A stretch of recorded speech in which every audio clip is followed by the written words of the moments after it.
Hello, everyone. Welcome to Snap Take. It is Glazer of Snap Judgments, the official podcast of Marvel Snap Zone.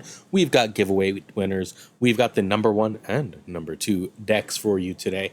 An absolute ton to get through. We're going to get right to it because, hey, it is a Friday video, which means I was up super late recording the podcast for Saturday, and it's late at night when I record these. So before we get there, though, on Sunday, it is the finals of Snap Judgments League Season 2. We've got LP Hovercraft versus Biscona, and Butt, the great Butt, versus Jimmy Dickens. These will be the semifinals. We'll do one at a time, and then the finals on twitch.tv/itsguessgaming. That is Sunday, 6:20 at 12 p.m. Eastern. Please do check it out. You don't want to miss this one. All right. The number 1 deck, No Bass Bounce Guy, the person who advertises exactly who and what he is in his screen name, his, hers, theirs, unknown actually, in their screen name, is number 1. They have dethroned Zunes. Zunes has actually fallen to 3rd as Tancho has overtaken the 2nd spot. We've got one of the decks Tancho used for that.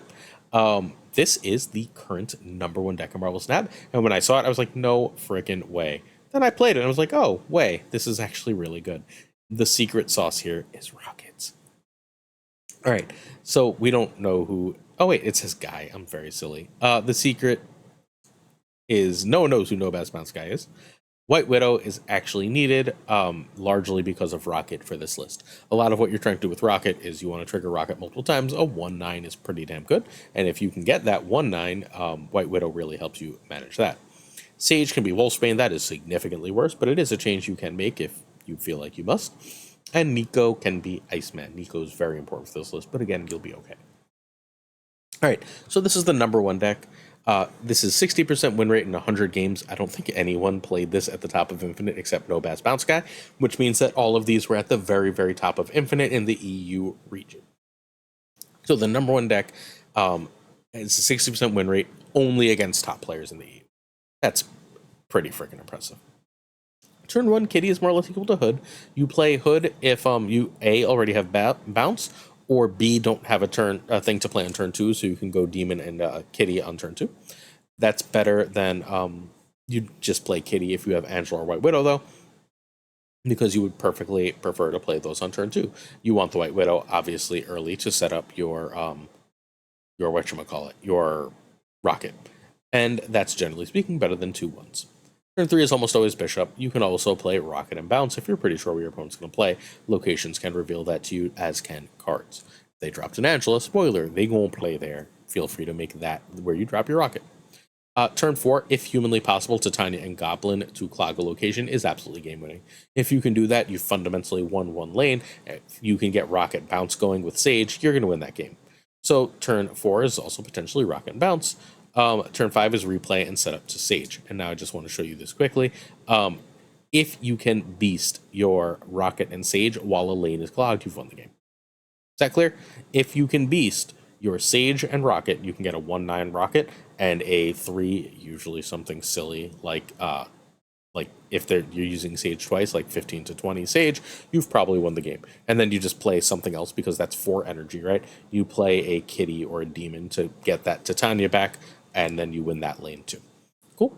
Then you play what you can plus Sage at the end. And again, what you would like to play at the end is Sage with Rocket to win a lane, be really, really big, be too big for them to deal with, and then you play and get Titania back. It's also really easy to lose priority with this deck that way because the Titania is on their side and they're ahead in that lane until you take it right over.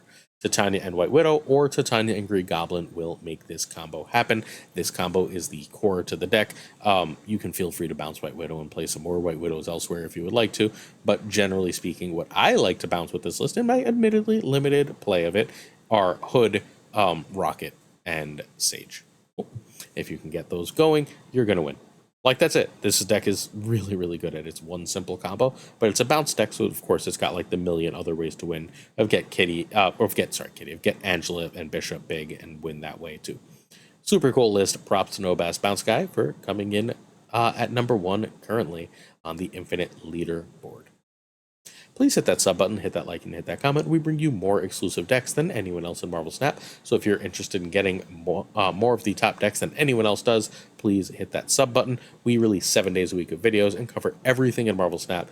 If you'd like to help us grow, we'd greatly appreciate it. Like and comment, it really does help. We're also giving away 1 season pass a week and then we give away like 10 at the beginning of each season. So if you're interested in that, subbing is a pretty good idea too. Help us out, like, comment, watch as long as you can. We appreciate all that stuff. Also, we have a giveaway winner. Our giveaway for this week is won by Cthulhu6922. Please do what the screen says in order to find me and claim your season pass. If you have a season pass, you can have a gold pass. It's perfectly fine. Next week will be Fastos week. We got 2 weeks left in the season. Fastos week and Erisham week. We'll be giving away a season pass for Gilgamesh in each of those weeks. Make sure you watch. I'm not telling you which video it is. It's one of my like little incentives to get you to watch. Hopefully you don't find that unfair. I think it's cool. All right. Our next deck is Black Dama. Black Dama is one of our favorite deck builders in the game. Always has something cool, usually Lockdown or Galactus base. This week is a Lockdown base. We like to release Black Dama's decks at the same time he does, so you can check out Black Dama over on Twitter at Black Dama and find his write-up for this list. This will be my write-up for the list. Also, I know the casual variants were expensive, but I really like them, so this is my casual Makari chilling on a chair with a piece of armor. This deck has a lot of cool stuff to it. We're going to talk about it momentarily. Also, wait. Before we talk too much about this, JJ Rolk has something fairly similar to this.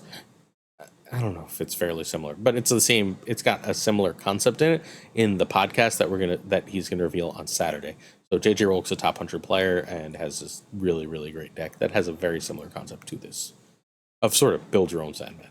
All right, so twitter.com/BlackDama is where you can find a write-up going live at the same time as this video of this deck. Sorry, I almost cramped up my foot. Makari can be Nocturne or Nightcrawler. Makari is very good in this list, but not a requirement. You can try Magneto for Red Hulk. I think that's actually way worse. And War Machine, Eliath, and Jeff are all needed cards. So this is a totally new deck to try. We don't always share untested decks, or actually we very rarely share untested decks, but certain deck builders are good enough that when they share a deck, we're usually pretty damn sure it's going to work. Black Dama has officially joined that list with this one. This should be a really powerful list that he's obviously tested too. So turn 1 is usually passed. Turn 2, you Nico if you've got Destroyer Demon, and you're happy to turn Electro into Destroyer Demon. If not, you're playing Jeff. Turn 3 is the core of the deck where you're trying to play Electro. Electro is better than one of your turn 2 plays. You're perfectly happy to play a Jeff here, but you'd much rather Electro. You want to play Electro because you would really like to Viper that Electro. Vipering that Electro is fairly important. If you did play Electro, you can also just Professor X perfectly fine.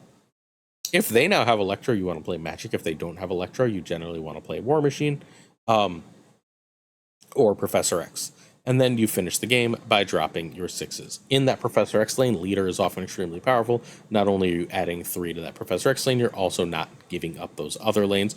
Or if you know what they're going to play, and very often if you pay attention to Marvel Snap, you'll know that Silver Surfer Go Dare, Eliath wins the game because you should have priority. Also acceptable, Red Hulk. Don't feel like you have to play those cards, though. If you've had Electro out, you can play 2 of your 6s. You can play a Leader on 5, a Eliath on 5, or a Red Hulk on 5, and then another one of those on turn 6 and win. And if you have Magic, you can play... well, I guess you probably don't... You can go Electro, Magic into 666. Evil. All right. If you want to see gameplay for these decks, check out the stream team. Usually tonight is Tuccr's night, but Tuccr's out of town. I hope you have a great time, my friend Tuck. FaThorNewman will be streaming both tonight and tomorrow morning both today and tomorrow morning at 10 a.m. Eastern, and we'll have gameplay on his YouTube channel of these decks. Check it out. You won't be sad you did. All right. Also, there was a tournament we sponsored yesterday as of recording, 2 days ago as of 2 days ago as of this video airing. It was the PWROn tournament. This was their Juneteenth tournament. We decided to sponsor it because basically everyone involved in PWROn is our friend, right? Love Super Tech God. The tournament was won by the underdog of underdogs, stream team member, GamingwithFlashX. We're going to take a look at the decks that Flash played. We're not going to tell you why, but basically each player was assigned an African-American, or assigned or drafted, I'm not exactly sure, an African-American card or 2, and then they had to draft based on those, but they were told not to play like super meta decks. Flash got Shuri and Patriot and came up with the weirdest shit in the world, but it goes to show, I've told everyone forever, Flash is one of the best players I know. Flash just went and proved it, because look at the shit that he won with. And he beat Prashaun. All right, before we go further, The best game of Marvel Snap ever was played. It's over on Prashaun's YouTube channel. He has a YouTube video on it. It's called like the greatest game ever. You need to go check that out. You can literally stop watching. I never say this. I love when people watch the end of my videos. You can literally stop watching and go that. I'd like it if you came back. But you should totally watch it. It's Flash against Prashaun. Prashaun is playing like a real meta deck, and Flash is playing not this bullshit, but this is some bullshit. It's meant to go like Shuri into Namora. And it makes no sense, right? Like, it's absurd. This deck is absurd. This is meant to be a Wakanda Forever deck because you've got like the but like no Black Panther because he couldn't have Black Panther.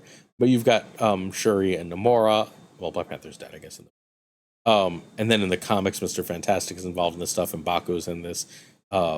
Nakia and Okoye. It's such a cool idea. I love this. This is ridiculous. But basically, you can go Shuri into Jessica Jones, Shuri into Namora. Just make yourself, and especially if you've got like the Nakia and Okoye thing, whatever you double gets even bigger. It's really silly. This deck should not make any sense. This deck does not make any sense, but it's still won. But this is the deck that Flash mostly used and dominated with. This deck also makes more sense than the last one, right? Patriot and Ultron go together, and your Patriot lane can get big with your Captain America and U.S. Agent, and then there's a Loki for some reason. So I watched this with Safety Blade. You might know Safety Blade from being #1 a lot. He created the Slayer Blade deck. That was the Professor X Cannonball Ravonna thing that was everywhere. He also had the first, and in my opinion, best of the one of the best of the Gilgamesh lists that ended up being really good when things changed. Safety is a genius. We watched this together, and we kept calling this the Arishem deck. This is an Arishem deck that didn't get +1 energy. It was just a bunch of random shit that somehow worked. Flash played this brilliantly. This is the deck that was played in the completely insane, one of the best games I've ever seen. Make sure you're following GamingwithFlashX. Make sure you're following Prashaun.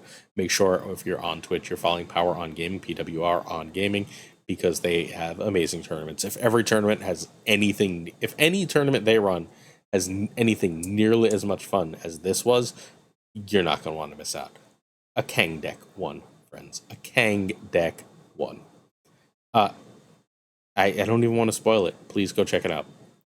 All right, our next deck. This is the current #2-ish deck in Marvel Snap.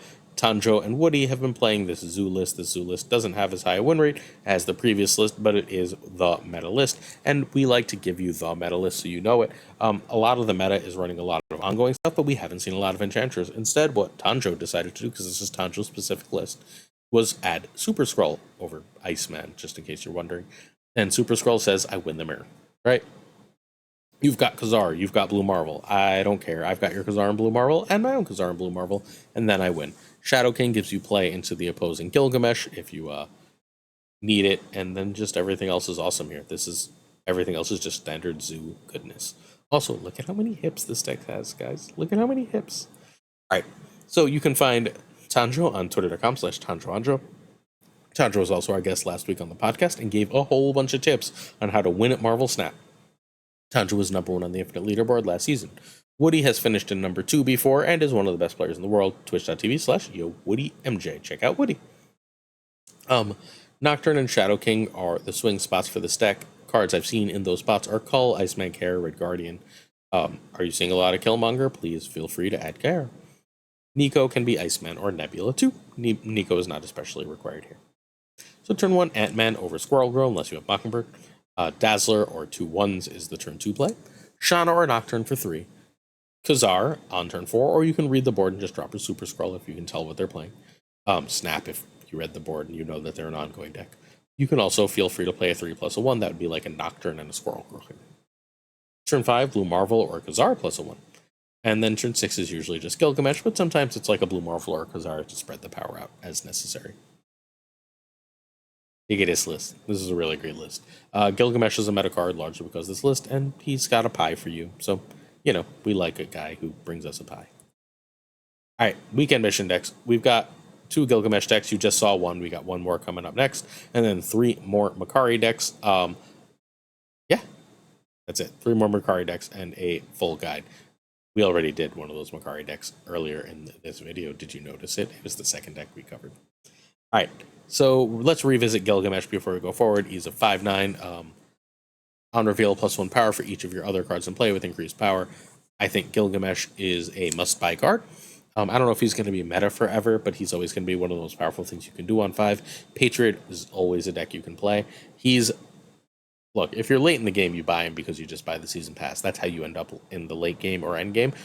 If you're earlier in Series 3, this is a must-buy card because you have a lot of different cards that can make this deck work, that can give you something that is competitive into the Marvel Snap meta, and that means Gilgamesh is worth buying. This is an early Series 3, or to mid-Series 3, absolute, oh my god, please buy it. And then if you're further than that, you buy it because you get so many resources, and the deck is freaking the number 2 deck. All right, so our friend Derek Snaps, you can find twitch.tv/Derek Snaps, just started streaming. Figured out the technical issues, got it going. Has this really cool Patriot Blue Marvel deck. So it's basically similar to the previous decks, except it's doing the Mockingbird and Sasquatch thing. I'm pretty sure Sasquatch is going to end up being wrong here, but the Mockingbird is definitely right, and then you just sort of build around it.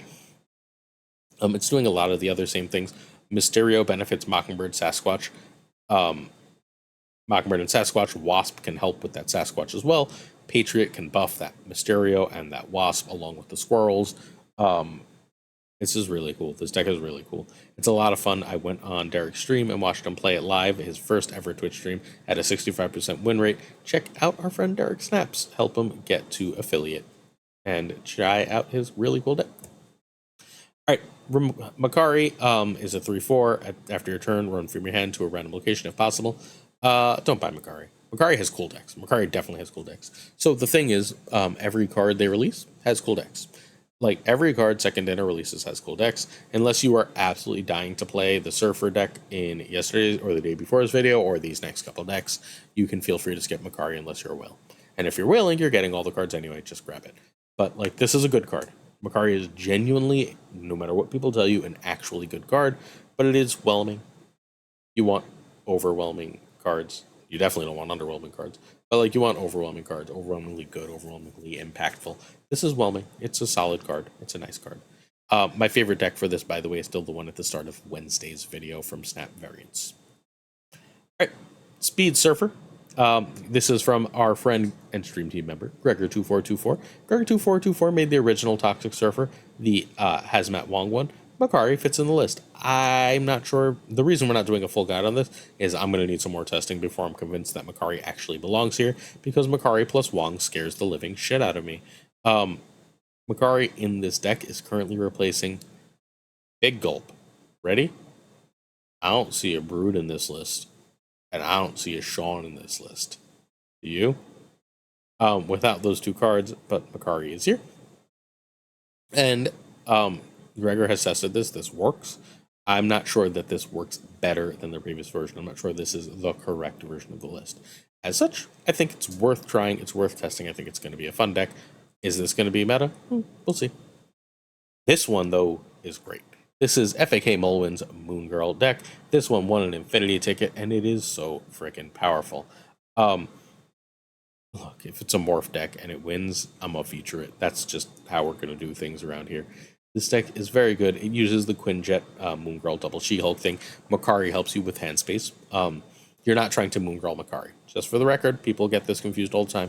You're not trying to Moon Girl Makari. That's a ridiculously lucky draw.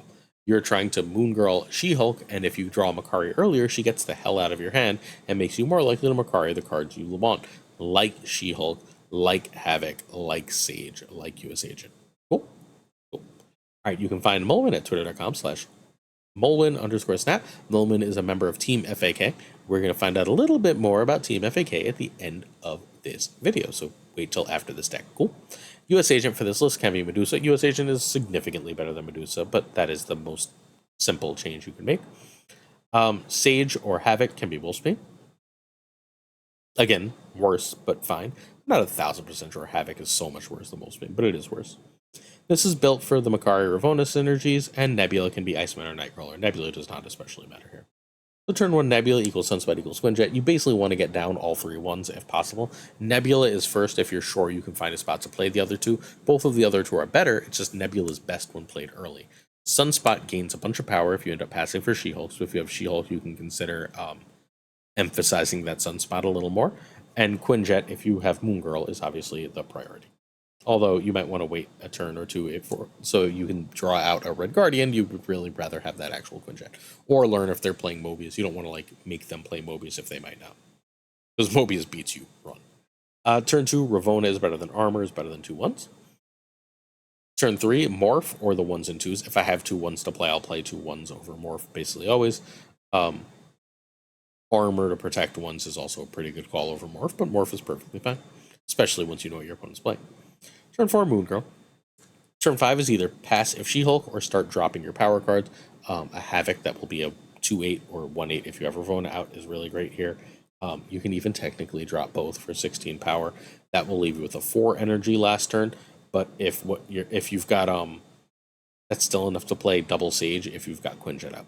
So that seems good. Quinjet plus Ravona, excuse me. Turn 6, your doubled power cards, which is double She-Hulk, Sage, or US Agent. Those are the most important cards that you want to double here. Although again, Havoc is perfectly acceptable. This deck is wild. So much power. Mulwin got an Infinity ticket. Mulwin's one of the best players in the world. Won the last Lambie Open with a Cerebro 3 and was top 4 in the Infinite Leaderboard 2 seasons ago. So check out this very cool Mulwin deck. I'll be playing this one. All right. Speaking of Team FAK, they are hosting Snap Masters 3. There are open qualifications for this invite-only tournament on June 23rd and June 30th. The tournament will go from July 9th to July 21st, and then July 28th will be the finals. If you can make these and are interested in competing against Marvel Snap's best, there's a $350 prize pool for the whole tournament. The Snap Masters from the lassies that are already invited and in are Sizer, Spyro, FAK, Andrevar, and FAK Ilosa. Those were the top 4, and they automatically are invited again.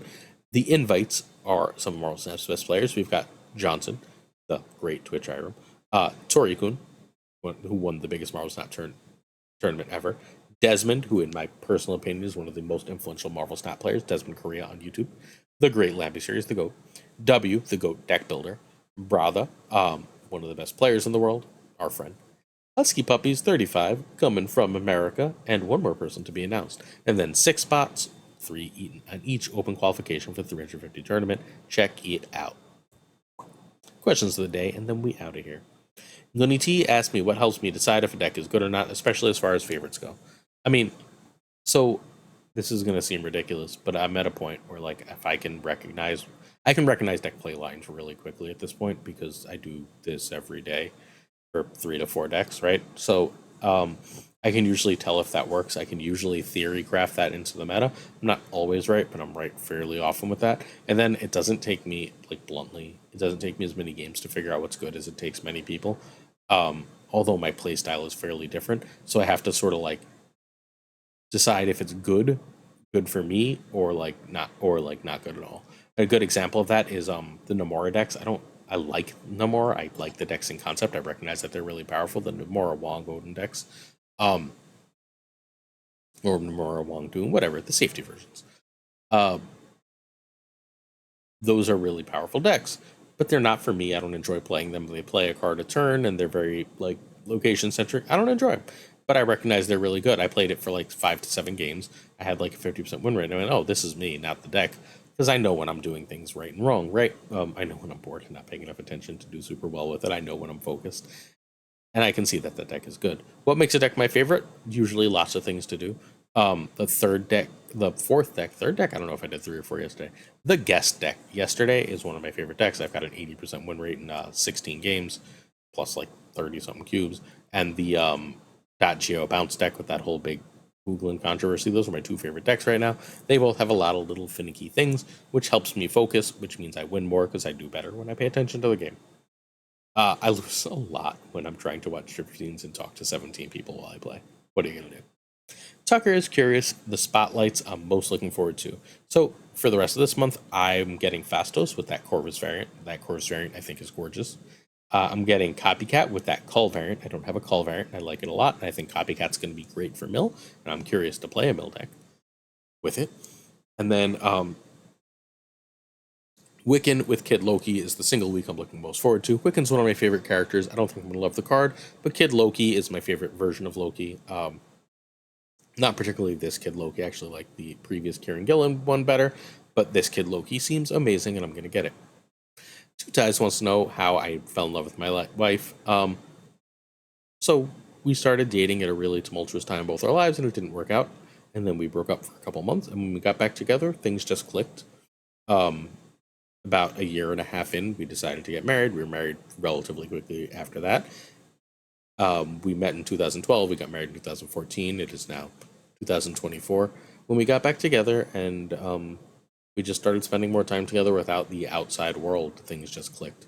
At the time, we were both fairly social. We both drank a lot. It wasn't the healthiest for a relationship, and over time, that subsided, and things got significantly better. And now we're just in a really good place. Yeah, us getting back together and like learning to spend time together and not with the world right after was when we knew it really fit together. All right, Cow Cambria asked my thoughts on Copa America and soccer in particular. So my wife is half Colombian, half Venezuelan. She identifies mostly as Colombian, which is where she was raised. I don't watch soccer especially, but a shit ton of my friends are Colombian, so I tend to root for Colombia whenever these things happen. I watch, I recognize what's happening, but I'm weird in that I have to have some level of expertise to really enjoy something. And I don't have that level of expertise for soccer, so I just watch it and enjoy it in a very, very casual way, and I don't otherwise follow. If anyone would like to, like, I don't know, give me some kind of primer that would make me an expert, I'd be willing to check it out. I also just bought a book that I need to look up the name of. That seems really cool. It's called Babel by I don't know the author's name, but if you know of that book, you should say something in the comments and tell me about it because I'm gonna start reading that because I am like in 5 days from summer break, baby. All right, certain tiers of support on our Patreon come with on-air thanks. This is patreon.com/snapjudgments. If you are willing to join, $1 a month equals less than 3 frickin' cents a video. What do you have to lose? You're not getting anything in the world that cheap if you're willing to support.